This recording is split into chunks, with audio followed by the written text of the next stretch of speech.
बिस्मिल्लाहिर्रहमानिर्रहीम। सर जी, सबसे पहली बात तो ये है कि टैक्स तो वो कंट्रीब्यूशन है जो आवाम करती है हुकूमत को, ताकि मुल्क को बेहतर तरीके से चलाया जा सके। टैक्स का असल मकसद पैसा, हाँ, इम्प्लीमेंटेशन ऑफ पॉलिसी भी इसका मकसद है, फेयर डिस्ट्रीब्यूशन ऑफ वेल्थ भी इसका मकसद है, लेकिन जहाँ वो पूछता है नॉन रेवेन्यू ऑब्जेक्टिव, तो वहाँ पर फिर आपने डिटेल से बताना है कि भाईजान टैक्स सोशल और इकोनॉमिक डेवलपमेंट के काम आता है। टैक्स के ज़रिए हम अपनी लोकल इंडस्ट्री को प्रोटेक्ट भी करते हैं, अपनी वीक एंटरप्राइज को स्ट्रेंथन भी करते हैं, बारगेनिंग टूल के तौर पे भी इस्तेमाल करते हैं, trade negotiation with other countries, inflation के इफेक्ट को काउंटर करने के लिए भी इस्तेमाल होता है, फेयर डिस्ट्रीब्यूशन ऑफ वेल्थ के लिए भी। जहाँ पर जिस चीज़ को एनकरेज करना होता है वहाँ पर टैक्स माफ़ कर देते हैं या कम कर देते हैं, जिस चीज़ को डिस्करेज करना होता है वहाँ पे टैक्स लगा देते हैं या बढ़ा देते हैं, और लॉज इम्प्लीमेंट करते हैं ताकि प्राइस जॉब लॉज इम्प्लीमेंट करते हैं और मेक श्योर करते हैं कि टैक्स को टूल के तौर पे इस्तेमाल करें ताकि प्राइस डिस्क्रिमिनेशन ख़त्म हो सके। फिर उसके अलावा इकॉनमी को डॉक्यूमेंट करने के लिए भी टैक्स को बतौर टूल इस्तेमाल करते हैं, यानी जो कैश में ट्रांजैक्शन करेगा उस पर टैक्स लगा देंगे, और जहाँ पर गवर्नमेंट को लगता है कि इस काम को प्रमोट करना है वहाँ पर टैक्स क्रेडिट्स भी लगा देते हैं। जी सर जी, कोई सवाल? कोई सवाल नहीं? बच्चों पढ़ के आएंगे तो फ़ायदा होगा, मैं बार बार कह रहा हूँ, पढ़े बगैर फ़ायदा नहीं होगा। अगर आप अपने तौर पे ये, अब जो बच्चा पढ़ के आया है उसका रिवाइज हो रहा है, उसकी टिप्स पे आ रहा है, और जो बच्चा नहीं पढ़ के आया वो ये सोचा कि इंशाल्लाह मैं पढ़ूंगा ना मुझे आ जाएगा। सर ऐनी कदी आएगा सर, मैं पढ़े ना ही आएगा। ले sir, tax mean of development भी है, गवर्नमेंट टैक्स इंसेंटिव दे देती है, अंडर डेवलप्ड एरिया को tax free economic zone declare कर देती है और बिजनेसमैन को इनकरेज कर देती है कि वो क्या कर लें जी, एम्प्लॉयमेंट अपॉर्चुनिटीज और overall prosperity in under developed area पर चले जाएं। Sir taxing rich at higher rates and low income groups at, मेरा आदमी पे ज़्यादा, गरीब आदमी पे कम tax. Imposition of high custom duty, high custom duty on import of luxury item और item already manufactured in Pakistan, इन पर हाई कस्टम ड्यूटी। और टैक्स क्रेडिट ऑन चैरिटी और डोनेशन टू प्रमोट वेलफेयर, जो बंदा लंगर खाना खोल के बैठा हुआ है, वेलफेयर का काम कर रहा है, उसको टैक्स माफ़ कर देंगे, और जो बंदा उस लंगर खाने में डोनेशन दे रहा है उसको टैक्स में कमी दे देंगे।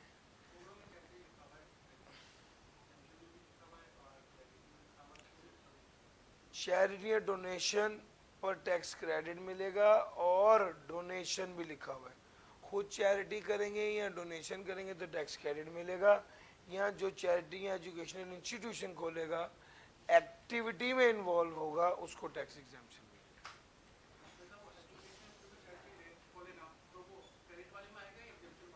क्रेडिट वाले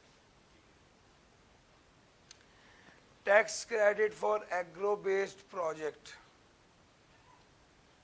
tax credit for agro based projects, इसमें वो कहता है कि जो एग्रीकल्चरल प्रोजेक्ट्स हैं उस पर क्या मिल जाना चाहिए, टैक्स क्रेडिट मिल जाना चाहिए। एडम स्मिथ ने कहा था 2C and 2A, certainty, convenience of payment, equality, economy of collection.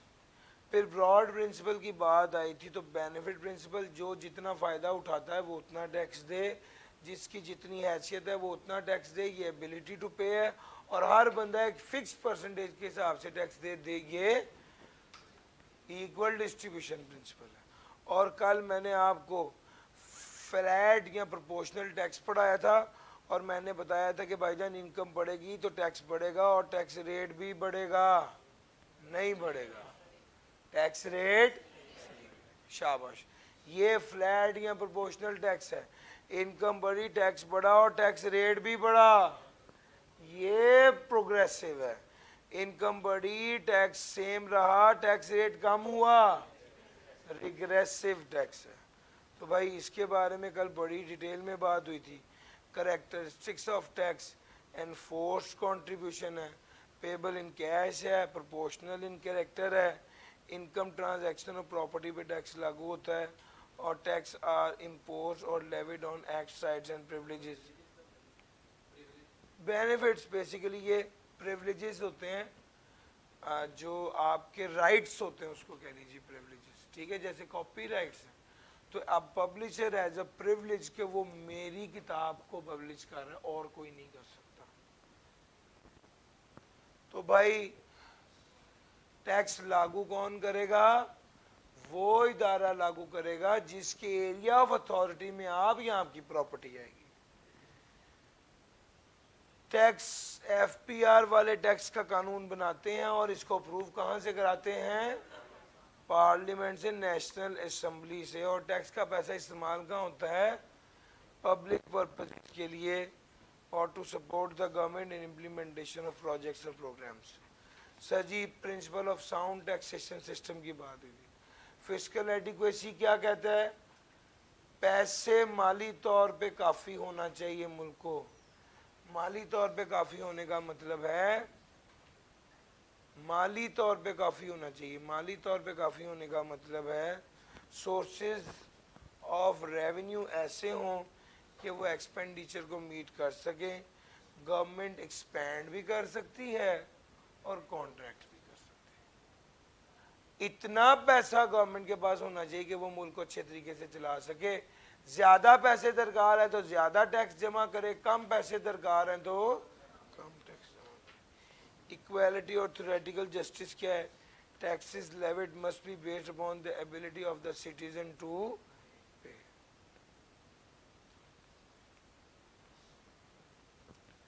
Administrative feasibility, tax should be clear and plain. Sir जी जो एडमिनिस्ट्रेशन है वो बहुत बेहतर होनी चाहिए, टैक्स का निज़ाम क्लियर प्लेन सर्टन होना चाहिए, और टैक्स में काम करने वाले लोगों की तादाद और काबिलियत भी ऐसी होनी चाहिए कि वो अच्छे से काम कर सकें। टैक्स के निज़ाम में आसानी होनी चाहिए किस वक्त और किस तरह पेमेंट करनी है, और टैक्स इतना ज़्यादा बर्डन ना बन जाए कि लोग बिजनेस ही करना छोड़ दें। और ओवरऑल मुल्क के गोल्स और टैक्स डिपार्टमेंट के गोल क्या होने चाहिए? इन लाइन होने चाहिए। सर ये मैं 2 दिनों का पढ़ा चुका हूं sir.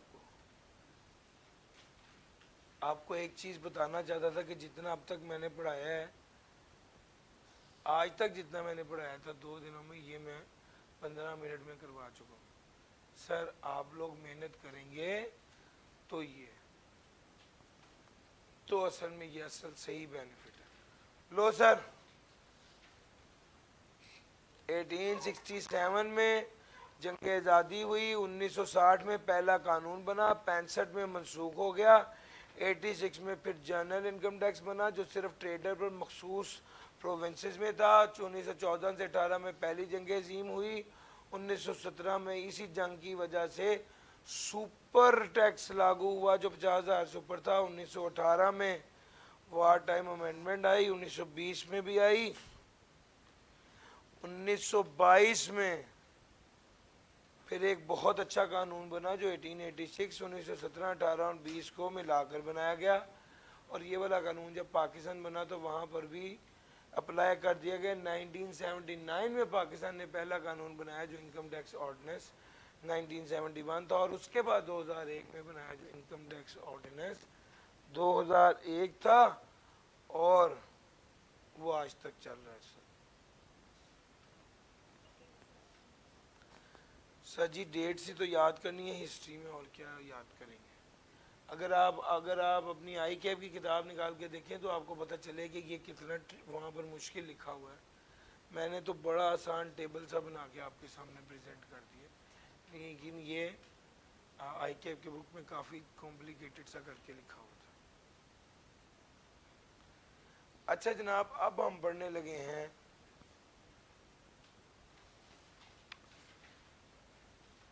Types of taxes, different taxation laws. Sir जी दो तरह के टैक्सेस हैं, एक डायरेक्ट टैक्स है और एक इनडायरेक्ट टैक्स।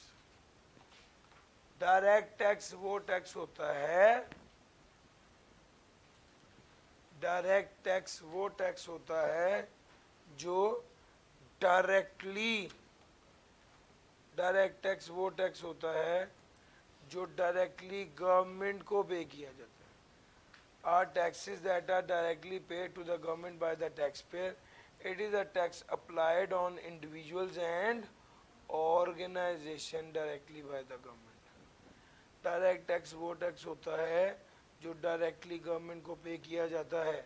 इसके एग्जांपल है इनकम टैक्स, कॉरपोरेशन टैक्स और wealth tax. Capital value tax, ये वो टैक्स होता है जो डिफरेंट ट्रांजैक्शन पे लगता है, जैसे इमूवेबल प्रॉपर्टी की ट्रांसफर पर और राइट्स की ट्रांसफर पर।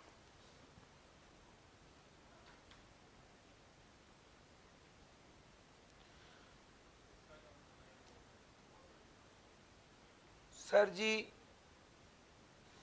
डायरेक्ट टैक्स वो टैक्स होता है जो डायरेक्टली गवर्नमेंट को जमा कराया जाता है। ये दो तरह का होता है, एक इनकम टैक्स भी इसमें शामिल है और एक कैपिटल वैल्यू टैक्स भी शामिल है। पहले मैंने नीचे वाला पढ़ा दिया capital value tax. Capital value tax मखसूस मौक़ों पे लगता है। इमूवेबल प्रॉपर्टी यानी प्रॉपर्टी जो लैंड है या बिल्डिंग है उसकी ट्रांसफर पर ये कैपिटल वैल्यू टैक्स लगता है। और किस मौके पे लगता है? राइट्स की ट्रांसफर पर लगता है। सर ये क्या कानून है, कब कब किस किस मौके पर किस किस तरह टैक्स लगता है, हमारे स्कोप में नहीं है। हमारे टोटल सिलेबस में ये एक लाइन लिखी हुई है इस कानून के मुताबिक, तो हमने उसको उतनी अहमियत देनी है। और ये पढ़ लीजिए मूवेबल प्रॉपर्टी की ट्रांसफर और राइट की ट्रांसफर पे लगता है। जी सर, मैं वही बता रहा हूँ कि ये चूंकि हमारे स्कोप में नहीं है और एक लाइन है पूरे सिलेबस में, तो इसके लिए हमने इतनी ही सोचना है जितना आपको बता दिया। ठीक है सर जी। सर जी इनकम टैक्स ये हमारे स्कोप में, इनकम टैक्स इनकम पे लगता है। कौन सी इनकम पे? नेट। नेट इनकम का मतलब होता है इनकम में से खर्चे लेस करने के बाद। किस किस तरह की इनकम होती है? जो नौकरी कर रहा होता है उसकी इनकम, इनकम फ्रॉम सैलरी होती है। जो किराए की इनकम कमा रहा होता है उसकी इनकम, इनकम फ्रॉम प्रॉपर्टी होती है। जो कारोबार कर रहा होता है उसकी इनकम, इनकम फ्रॉम बिजनेस होती है। जो शेयर से मुतल्लिका पैसे कमाता है उसकी इनकम कैपिटल गेन होती है। और जो इन चारों के अलावा salary, property, business, capital gain, इन चारों के अलावा जो किसी और सोर्स से पैसे कमाए वो income from other source.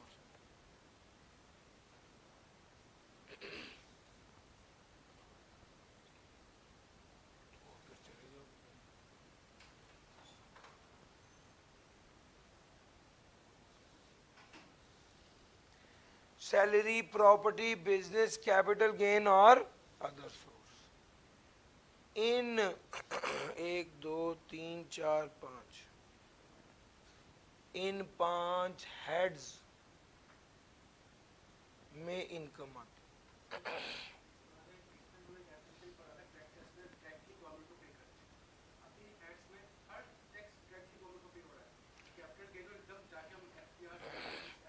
Direct tax, income tax, income tax, income में ये चीजें शामिल होती हैं। ये जब पूरी इनकम बन जाएगी तो वो जो टैक्स होगा वो डायरेक्टली गवर्नमेंट को पे।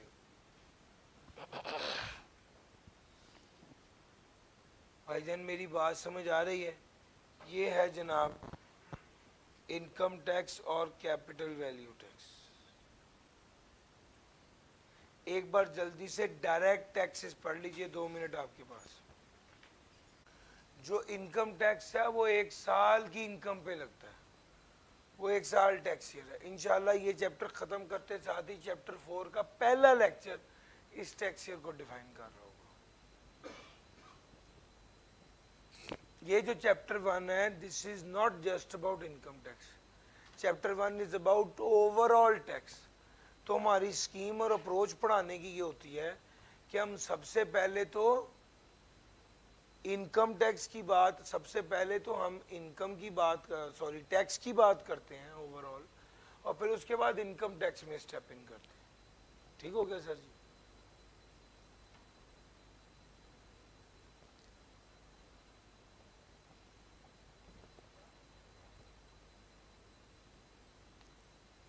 जी सर। सर जी आगे चलते हैं।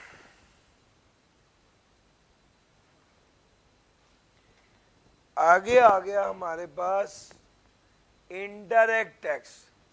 इनडायरेक्ट टैक्स वो टैक्स होता है जो इनडायरेक्टली गवर्नमेंट को जमा करवाया जाता है। डायरेक्ट टैक्स वो टैक्स होता है जो डायरेक्टली गवर्नमेंट को जमा करवाया जाता है, और इनडायरेक्ट टैक्स वो टैक्स होता है जो इनडायरेक्टली गवर्नमेंट को जमा करवाया जाता है। इनडायरेक्टली का मतलब क्या है? हम फ्यूल डलवाने गए, 280 रुपए का फ्यूल है, 280 रुपए उसको दिए, इस 280 रुपए में 50 रुपए का टैक्स है और 230 रुपए पंप वाले के पास जाते हैं। मेरी बात समझ आ रही है? तो हमने ये 50 रुपए का टैक्स खुद गवर्नमेंट को थोड़ी जमा कराया है, हमने ये 50 रुपए का टैक्स किसी इंटरमीडिएट दरमियान के बंदे को दे दिया कि तुम एफबीआर को दे देना। यार मेरी बात समझ आ रही है? इसको कहते हैं इनडायरेक्ट टैक्स। जो कस्टम ड्यूटी है ये भी इनडायरेक्ट टैक्स है। इनडायरेक्ट टैक्स ऐसे है कि जो पैसा, जो चीजें पाकिस्तान से गुजरती हैं, पाकिस्तान में आती हैं या पाकिस्तान से जाती हैं, इस पर जो टैक्स लगता है उसे कस्टम ड्यूटी कहा जाता है। इंपोर्ट पर यहाँ जो चीज पाकिस्तान में आई उसे इंपोर्ट कहते हैं, जो चीज पाकिस्तान से गई उसे इंपोर्ट, और एक्सपोर्ट पर जो टैक्स लगता है उसे कस्टम ड्यूटी कहते हैं। सर ड्यूटी, ड्यूटी का क्या मतलब हुआ? सर मुख्तलिफ लफ्ज हैं। टैक्स है, टैरिफ है, लेवी है, सेस है, रेट है, टैक्स है। 1 2 3 4 5 6, सर ये 6 लफ्ज हैं, सबका मतलब टैक्स ही है। ऑल्टरनेटिवली यूज हो रहा होता है। Goods imported and exported from Pakistan are liable to rates of custom duty as prescribed in Pakistan custom tariff. Higher rates are levied on luxury item as well as on less essential goods. तो goods जो import की गई हैं या export की गई हैं पाकिस्तान से, ये इन पर टैक्स लागू होता है as prescribe Pakistan custom tariff के असूल के मुताबिक। Higher rates are levied on luxury item as well as on less essential goods.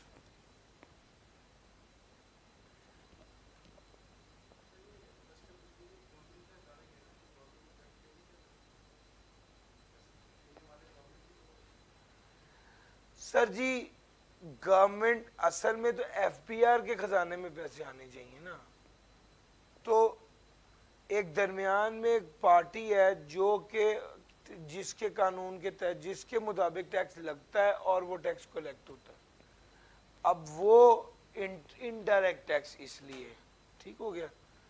तो sir goods imported and exported are levied to tax on custom duties higher rate are levied on luxury item as well as on less essential goods.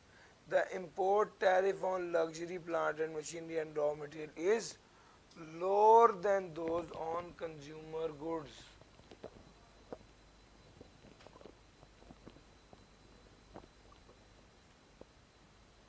The import tariff on industrial plant and machinery and raw material is lower than those on consumer goods. तो भाई import tariff,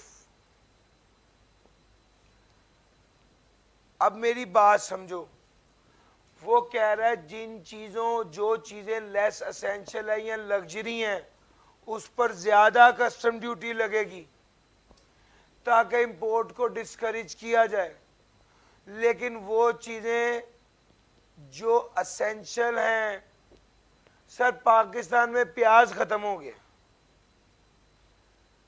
अब प्याज मजबूरन Iran से import करना पड़ रहा है, तो क्या करें, ज्यादा सारा टैक्स लगा दें प्याज पे, नेसेसरी आइटम है।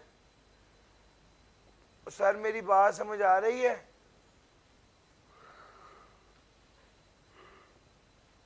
दूसरे नंबर पे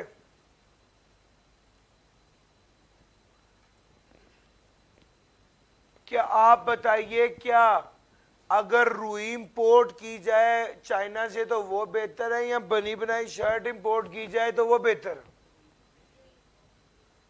सर रुई इंपोर्ट करेंगे उससे पाकिस्तानी फैक्ट्री में धागा बनेगा, धागे से कपड़ा बनेगा, कपड़े से स्टिचिंग होगी। यार मेरी बात समझ आ रही है? तो इससे ज्यादा एक्टिविटी पाकिस्तान में होगी। और अगर एक बंदा बनी बनाई शर्ट ले आता है तो भाई वो तो उससे तो सिर्फ ट्रेड ही होगा। तो भाईजान वो कहता है जो रॉ मटेरियल खरीदेगा उस पर कम टैक्स लगेगा। अगर जापान से मशीनरी इंपोर्ट कर ली जाए और पाकिस्तान में गाड़ी बनाने का प्लांट लगाए वो बेहतर है या जापान से बनी बनाई गाड़ी इंपोर्ट कर लें? प्लांट लाना बेहतर है। यार मेरा पॉइंट समझ आ रहा है? ये basically industrial plant and machinery और रॉ मटेरियल जो होता है ना, ये लोअर देन दोज कंज्यूमर, इस पर जो टैक्स लगता है वो कम होता है, इस पर जो टैक्स लगता है वो कम होता है कस्टम ड्यूटी की वजह से।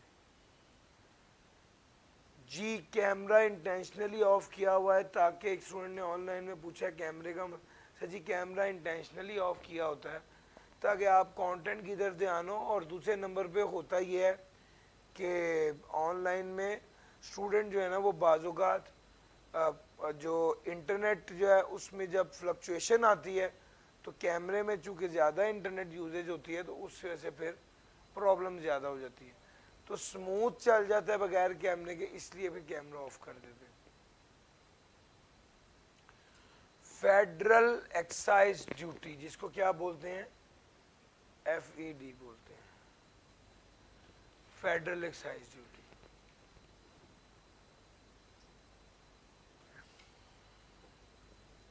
सर जी गिनती की आइटम्स हैं तकरीबन 15-16 जिन पर FED लगती है। कितनी FED लगती है? FED के कानून के तहत FED लगती है। किस वैल्यू पे लगती है? वो कहते हैं कुछ चीज़ों पे वेट की बेस पर लगती है, कुछ चीज़ों पर क्वांटिटी की बेस पर लगती है, कुछ चीज़ों पर वैल्यू की बेस पर लगती है। भाईजान FED फेडरल एक्साइज ड्यूटी लगती ज़रूर है।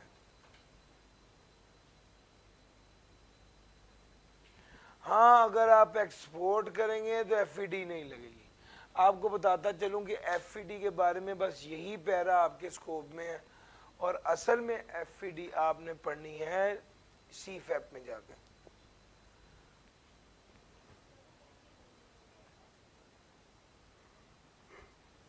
इन्होंने पूछा कौन सी गुड्स हैं जिस पे FED लगती है? सर जी क्रिस्टलाइन वाइट क्रिस्टलाइन शुगर पर FED लगती है, सीमेंट पर FED लगती है, टोबैको पे FED लगती है, सिगरेट्स पे FED लगती है। वो कौन सी सर्विसेज हैं जिस पे FED लगती है? सर जी फ्रेंचाइज पर FED लगती है, बैंकिंग सर्विसेज पर FED लगती है। तो FED तकरीबन 16 के करीब चीज़ें हैं, 5-6 मैंने आपको बता दी, अगर आप याद रखना चाहते हैं तो रख लीजिए। सेल्स टैक्स 18% के हिसाब से लगता है। किस पर? जितनी सेल्स होती हैं, जितनी हम सप्लाईज करते हैं, चाहे वो गुड्स की हों चाहे सर्विसेज की हों, उस पर लगता है, और जितनी गुड्स इंपोर्ट होती हैं उस पर लगता है। कितने परसेंट? 18%। अब ये हमारे सिलेबस में बड़ी डिटेल से हमने पढ़ना, 20 से 30% है। और आपको मैंने बताया भी था कि कहने में तो 20 से 30 है, असल में ये अंदाजन 27% प्लस का पेपर में आता है।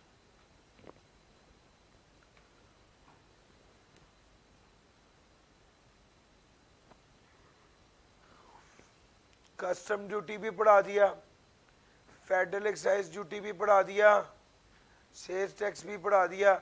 एक बात मेरे दिल में है, मैं चाहता हूं आपसे डिस्कस करूं, बल्कि दो बातें। डायरेक्ट और इनडायरेक्ट में क्या डिफरेंस है?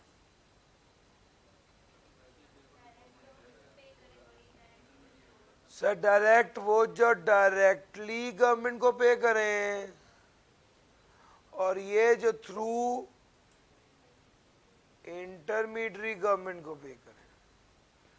डायरेक्ट टैक्स में इनकम टैक्स आता है, कैपिटल वैल्यू टैक्स आता है। इनडायरेक्ट टैक्स में एफईडी है, सेल्स टैक्स है, एक्साइज ड्यूटी है। कस्टम ड्यूटी कह लूं तो बेहतर है।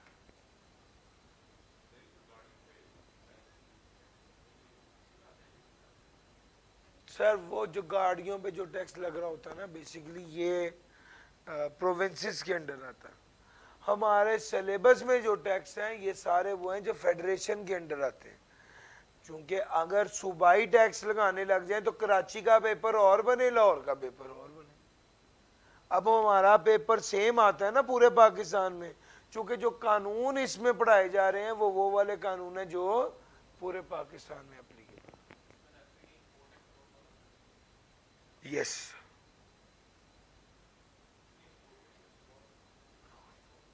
0% लगती है। इसका मैं बताता हूं, जब आप इंशाल्लाह आगे पढ़ेंगे सेल्स टैक्स, तो आपको पता चलेगा कि 0% लगने का मतलब होता है कि अगर हमने कोई पे की है तो वो हमें वापस मिल जाएगी। जीरो रेटेड आइटम पढ़ेंगे तो समझ आ जाएगा। लेकिन ये समझ लीजिए, कस्टम ड्यूटी असल में वो ड्यूटी है जो इंपोर्ट और एक्सपोर्ट पर लगती है। एफईडी और सेल्स टैक्स ये दोनों भी इंपोर्ट एक्सपोर्ट पर लगते हैं, लेकिन सेल्स टैक्स और एफईडी कितने परसेंट होती है? 0% होती है। ठीक हो गया। इंशाल्लाह जब हम सेल्स टैक्स में जाएंगे तो फिर आपको पता चलेगा कि भाई यानी 0% की थीम क्या है। सर आपको बताऊं, डायरेक्ट टैक्सेस में खर्चा कम होता है।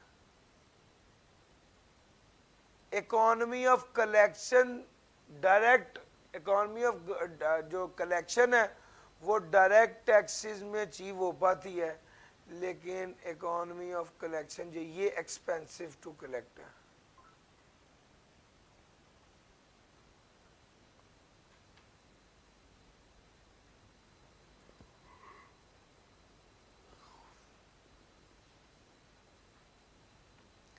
सर जी डायरेक्ट टैक्सेस में टैक्स चोरी होती है, टैक्स एवेजन डायरेक्ट टैक्सेस में ज्यादा होती है as compare to indirect tax.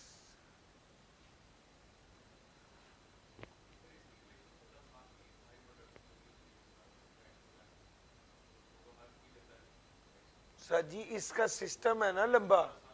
Sir जी आप गवर्नमेंट को टैक्स देंगे वो ज्यादा आसान है या किसी थर्ड पार्टी को देंगे जो आगे गवर्नमेंट को दे वो ज्यादा आसान है?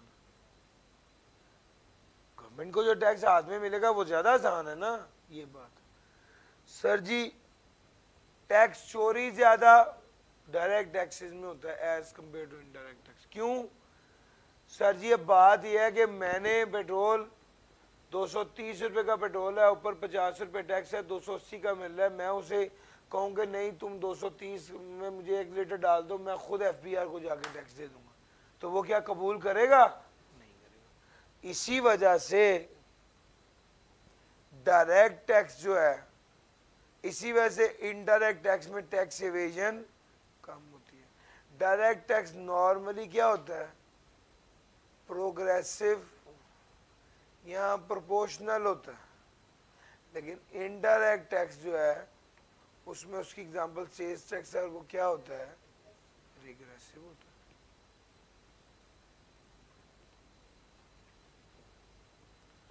तो ये कुछ मैंने डिफरेंसेस बता दिए, ऑल दो पेपर में ऐसा चाहे नहीं हुए, लेकिन अगर वो डायरेक्ट या इनडायरेक्ट में डिफरेंस पूछ ले 3 नंबर का 4 नंबर का, तो आपको वो ये सारी बातें पता होनी चाहिए। इसको प्लीज अपने पास नोट कर लीजिए, नोट कर लीजिए इसको।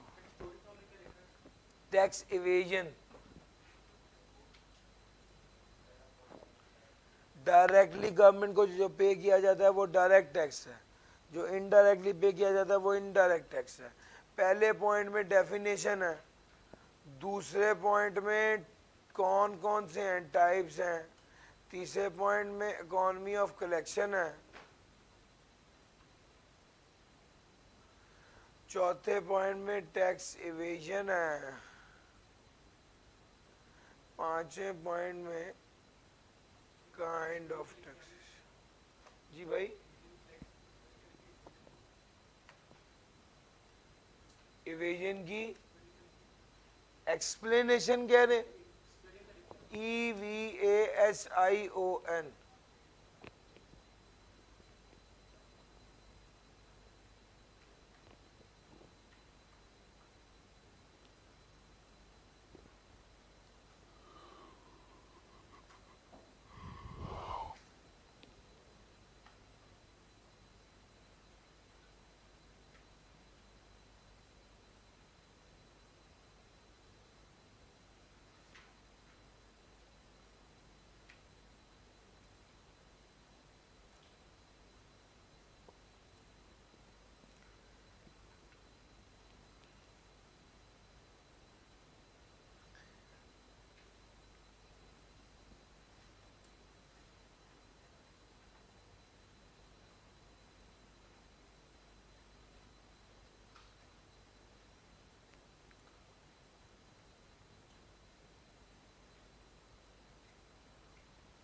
पॉज किया हुआ है आपने, पॉज किया हुआ है भाई, पॉज किया हुआ, पॉज कर दीजिए।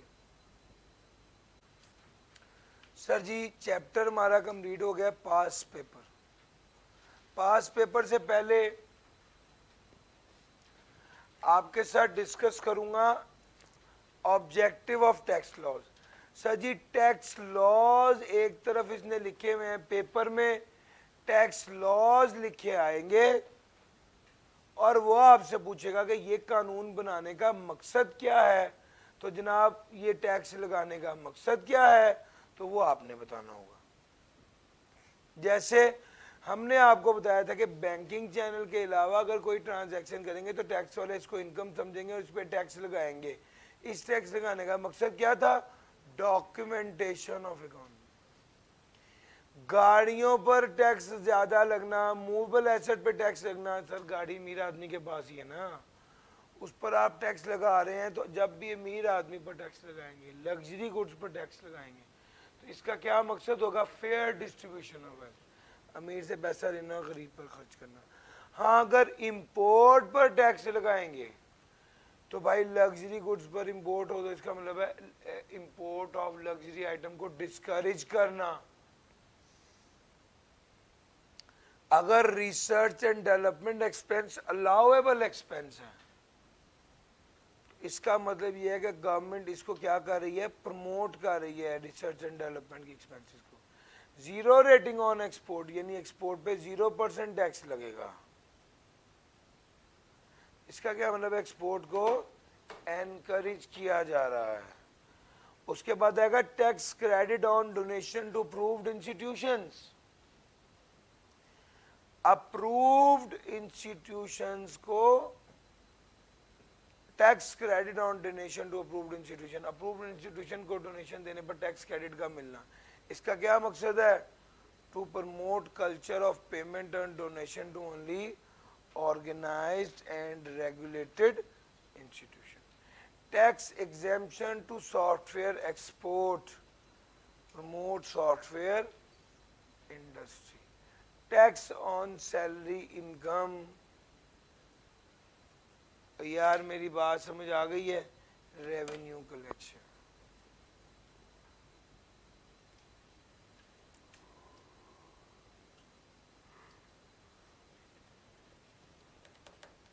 सर जी क्या ये पॉइंट समझ आ गया? पहला amount transferred otherwise then banking channel, ये डॉक्यूमेंटेशन है। मूवेबल एसेट पे टैक्स लगाने का मकसद है fair distribution of wealth. Import of luxury good पे टैक्स लगा रहे हैं, यानी इंपोर्ट ऑफ लग्जरी गुड को डिस्करेज कर रहे हैं। रिसर्च एक्सपेंसेस अलाउ है, इसका मतलब है उसको इनकरेज कर रहे हैं। जीरो रेटिंग ऑन एक्सपोर्ट का मतलब है एक्सपोर्ट को प्रमोट कर रहे हैं। Tax credit on donation to approved institutions, इसका मतलब है इंस्टीट्यूशन को आप अप्रूव्ड इंस्टीट्यूशन पर टैक्स क्रेडिट जो दे रहा है और डोनेशन जो दे रहा है उसको एनकरेज कर रहे हैं।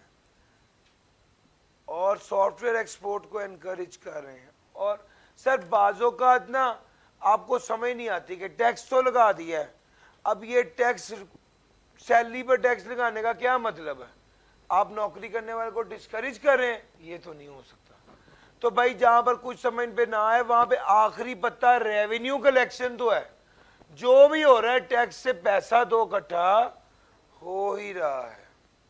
तो भाई ये सर सारे पॉइंट से हम जरा अब चलते हैं पास पेपर की तरफ।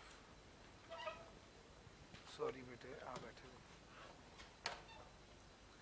Sir ji. Beside financial government operational expenditure, taxation is also utilized as a tool to carry out the national objective of social and economic development. List any four non-revenue objectives. Sir जी क्या पूछा है उसने? non-revenue objective। चौथा सवाल भी यही है। पहला सवाल देखिए, लिस्ट non-revenue objectives। दूसरा सवाल देखिए, अब taxation development of the country के लिए टैक्सेशन। तीसरा सवाल देख लीजिए, इनडायरेक्ट टैक्सेशन। और यार 3 इनडायरेक्ट टैक्सेस कौन कौन से हैं? कस्टम ड्यूटी,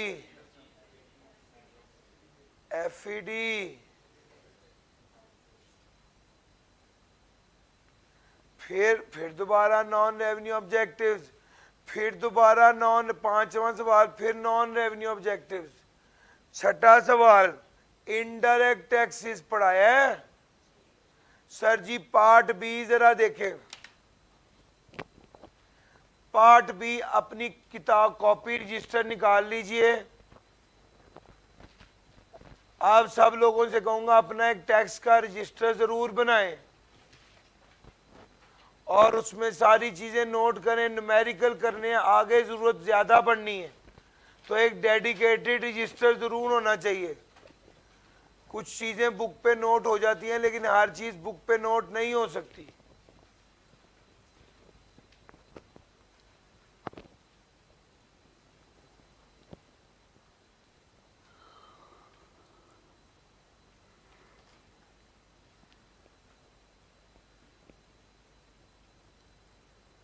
सर जी ये आप सब लोग अभी के अभी ये 8 पॉइंट कीजिए सर, पोज कर लें sir ji. State one objective of tax laws in each of the following cases. High tax rate on high income, equal fair distribution of wealth. जिसने ये लिखा उसका answer correct. Higher taxes on import of luxury goods, discourage import of luxury goods, ये answer correct है। Tax credit on donation to approved institution,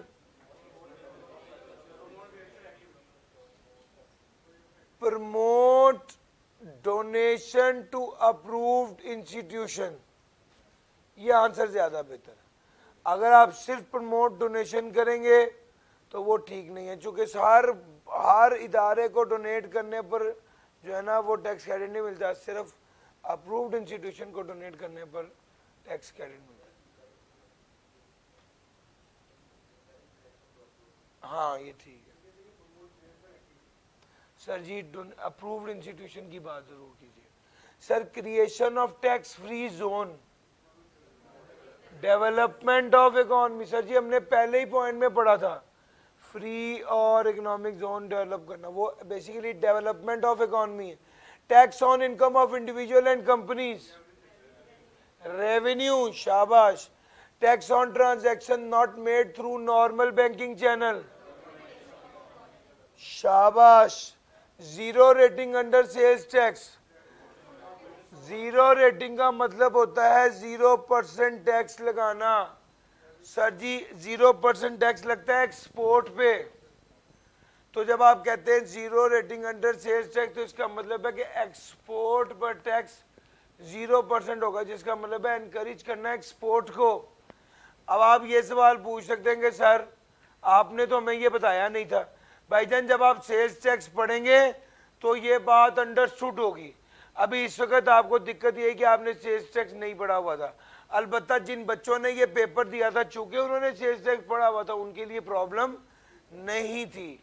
sir ji question number 6 करा दिया। Question 7, 3 broad principle of levy of tax कौन से हैं? Benefit, ability to pay, equal distribution.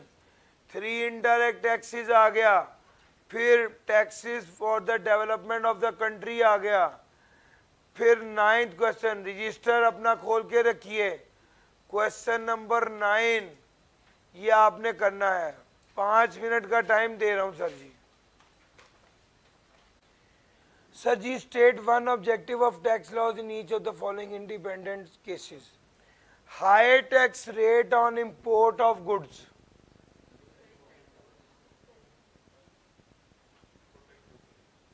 To protect local industry, ये जवाब गलत है sir. Discourage import, to discourage import of luxury goods, ये ठीक है या गलत है? ये भी गलत है सर। सवाल देखिए ना, सवाल ये है कि इंपोर्ट ऑफ गुड्स पे हाई टैक्स रेट ताकि इंपोर्ट को डिस्करेज किया जाए। उसने लग्जरी का नाम नहीं लिया, उसने नहीं बताया कि वो वाली आइटम पाकिस्तान में बन रही है या नहीं बन रही। सर समझ आ रहा है? जीरो रेटिंग आ गया दोबारा। एक्सपोर्ट्स को एनकरेज करना। Decrease in sales tax rate, sir sales tax rate को कम करने का मकसद होता है ताकि प्राइस कम हो जाए और इन्फ्लेशन का इफेक्ट काउंटर हो सके, counter the effect of inflation.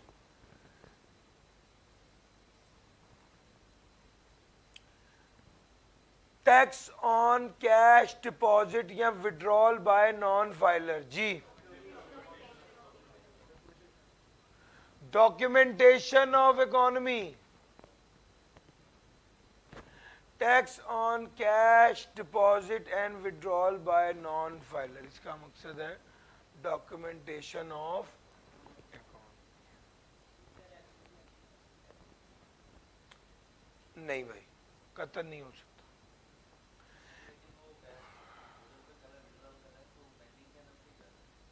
Sir banking channel ये नहीं होता ना, इस तरह नहीं होता। बैंक से आप बैंक से पैसे निकलवाएं और पैसे किसी को दे दें, ऐसे नहीं होता। आप बैंक को चेक दें या उस बंदे को चेक दें या ऑनलाइन ट्रांसफर करें ताकि ट्रेल आए किस बंदे से पैसे किस बंदे के पास गए, ये होता है banking channel. Introduction of tax holiday period for construction related industry, जी। एनकरेज लोकल इंडस्ट्री, नहीं भाईजान, encourage construction related industry. High tax rate on interest income, interest income को डिस्करेज करना या इसको बिजनेस को एनकरेज। सर जी जो बंदा बैंक में पैसा रख के बैठा हुआ है वो बिजनेस नहीं कर रहा, तो ऐसे कह लें कि इंटरेस्ट इनकम को डिस्करेज करना और बिजनेस को प्रमोट करना। Discourage saving in bank account या discourage saving to earn interest, yes नहीं। फेयर डिस्ट्रीब्यूशन ऑफ वेल्थ इस सेंस में आप कह सकते हैं कि अगर उसने यहां पर बताया नहीं है कितना वॉल्यूम है, जिसके बाद 30,000 है उसकी बात हो रही है, जिसके बाद 30 मिलियन है उसकी बात हो रही है। Decrease in tax rate for online sale, जी यस, ऑनलाइन सेल्स को tax credit to person for employing fresh graduates, जी एनकरेज करना है ऐसे इंस्टीट्यूशंस को जो फ्रेश ग्रेजुएट को जॉब देते हैं, या इसको ऐसे कहूंगे इंक्रीज एम्प्लॉयमेंट या डिक्रीज अनएम्प्लॉयमेंट, नहीं एम्प्लॉयमेंट को इंक्रीज करें ना। High tax rate on luxury items, जी डिस्करेज लग्जरी आइटम, जी सर ये गलत है। अच्छा, अगर पाकिस्तान में स्पोर्ट्स बाइक बनाने की फैक्ट्री खुलती है तो वो ना खरीदें, उस पर ज्यादा टैक्स लगा दें। वो इंसान नहीं है, वो नौकरी नहीं कर रहे सर। असल में अमीर आदमी लग्जरी आइटम इस्तेमाल कर रहे हैं, तो भाई आप असल में ये चाहते हैं कि अमीर से ज्यादा पैसे लेके गरीब पर खर्च करें, तो this is fair distribution of wealth.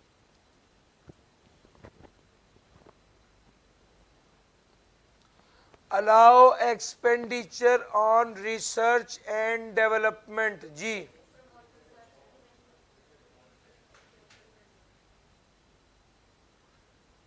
Allow expenditure on research and development का क्या बताया है भाई? यस, एनकरेज या promote research and development. Sir ji question number 10 non revenue objectives फिर पूछा, फिर 3 principle of sound taxation system पूछा, फिर क्वेश्चन नंबर 11 में फिर principle of sound taxation system पूछा। चैप्टर नंबर 1 मैंने हर एंगल से आपको कंप्लीट करवा दिया है।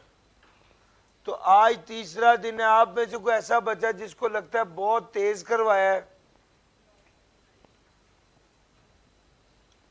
यार कोई दिक्कत तो नहीं आ रही? सर पॉइंट सिर्फ एक है, मुझे सिर्फ एक चीज का मसला होता है, स्टूडेंट ये सोचता है कि ये कैसे कराएंगे, क्यों कराएंगे, कब कराएंगे। सर आपने टैक्स का सब्जेक्ट पहली बार देखा, हम 10 साल से देख रहे हैं। आप एक बार ये सोचे कि हमने ऐसे करना है जैसे सर ने कहना है। मेरी बात समझ आ रही है? आपको भी उतना नहीं पता जितना हमें पता है।